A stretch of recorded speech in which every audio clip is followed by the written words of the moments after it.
It is day 33. I think it's day 33. So had a big slip up on day 29. Not a slip up, like fully intentional. I was having, I just had a really surprisingly very bad day. And so I just said, okay, we're doing a family movie night. And I got some Reese's peanut butter cups and some powdered donuts. And I ate those. And I did get a zero sugar drink to go with it. But so anyway, I decided that I was just done. Like that day took so much out of me. I was like, I'm done. I can't deal with like trying to plan food anymore. I'm just done. This has been going on too long.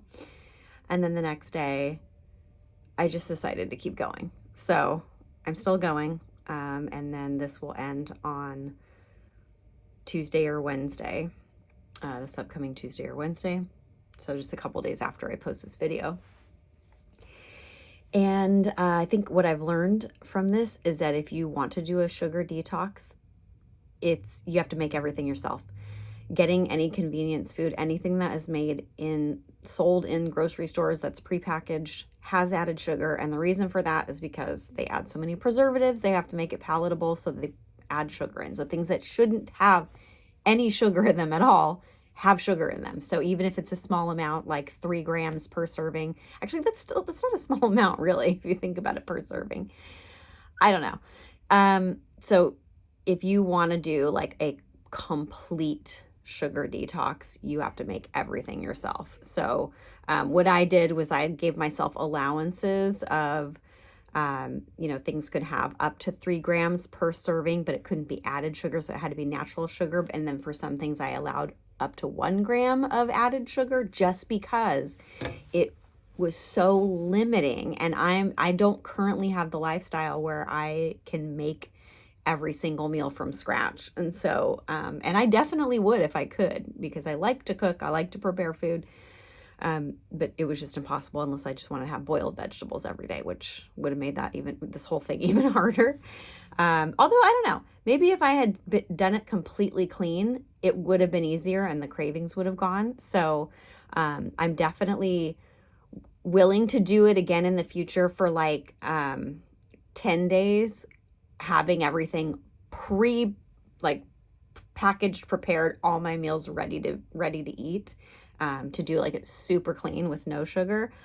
However, like what I did learn this time also is that like my body does need carbs, especially if I was going to still try to work out. So in the beginning, I was working out and then having like a bunch of cravings. And so I was allowing things like rice and potatoes just to, have some carbs coming in, and like berries were allowed.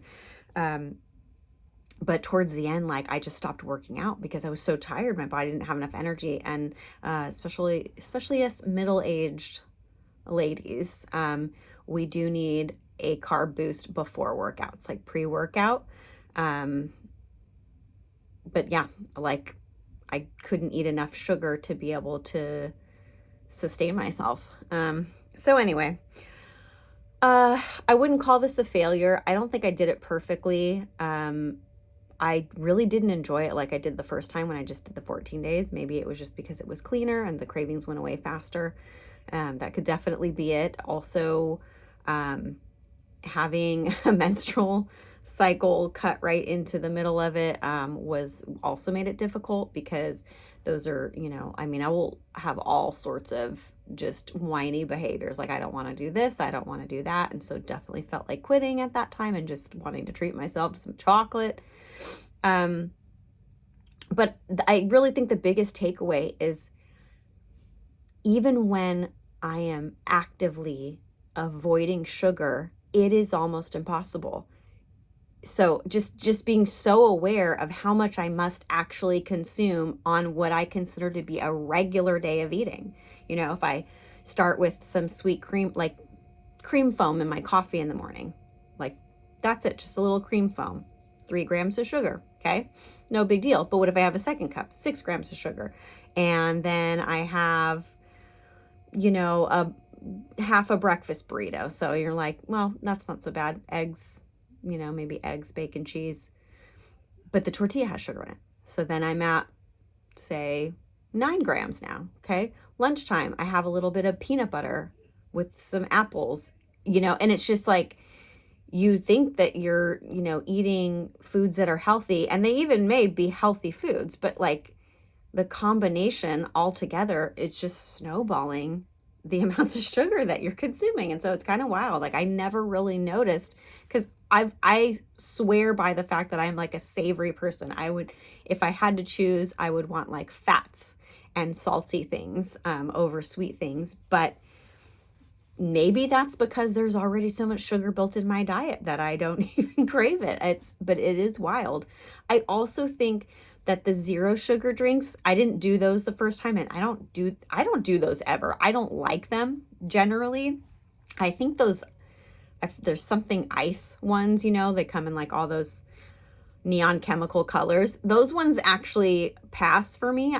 I can very barely tell that they're like they've got sweetener replacers in them.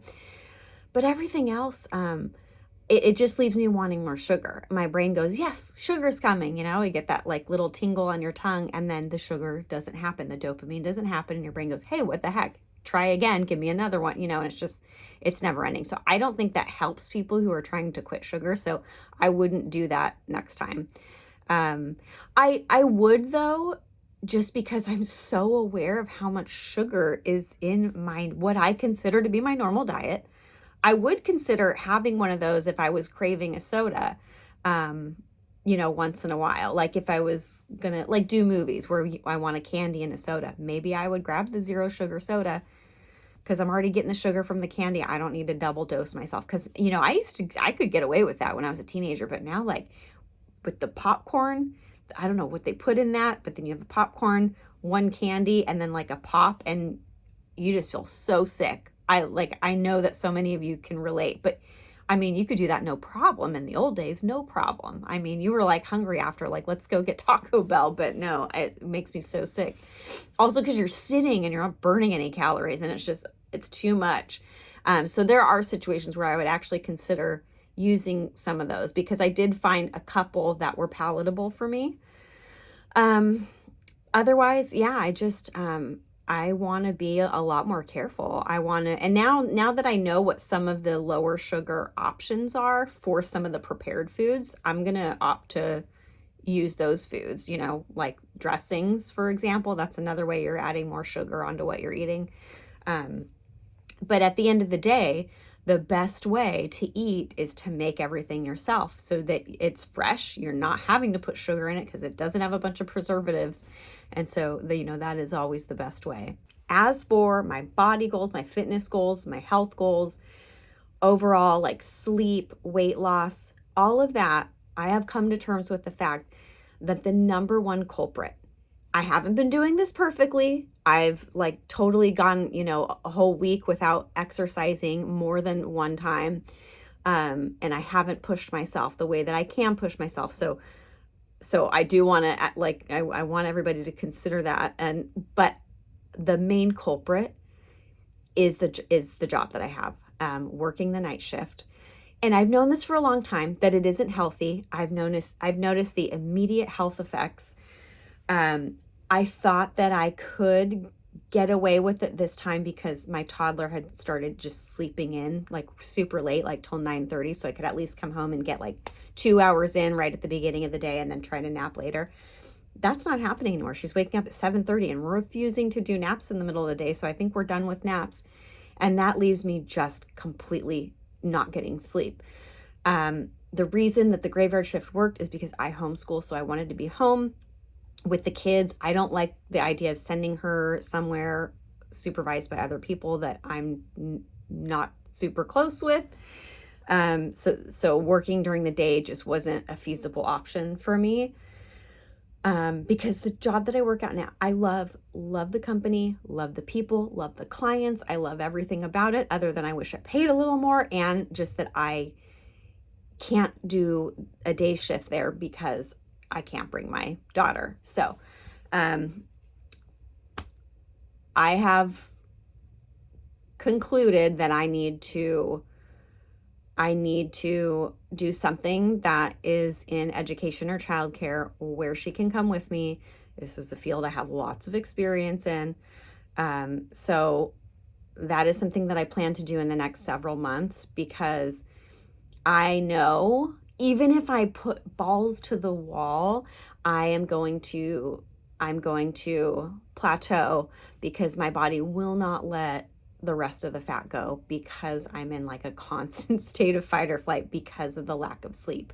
The magnesium does its best, but at the end of the day, I'm just not putting the hours in. My body can't recover, my cells can't recover, and I can't do this anymore.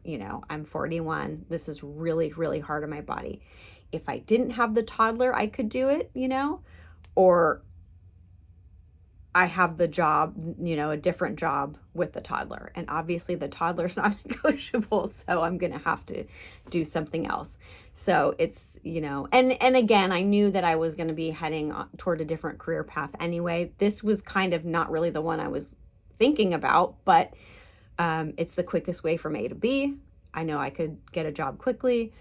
And I have a plan for progressing in that field quickly.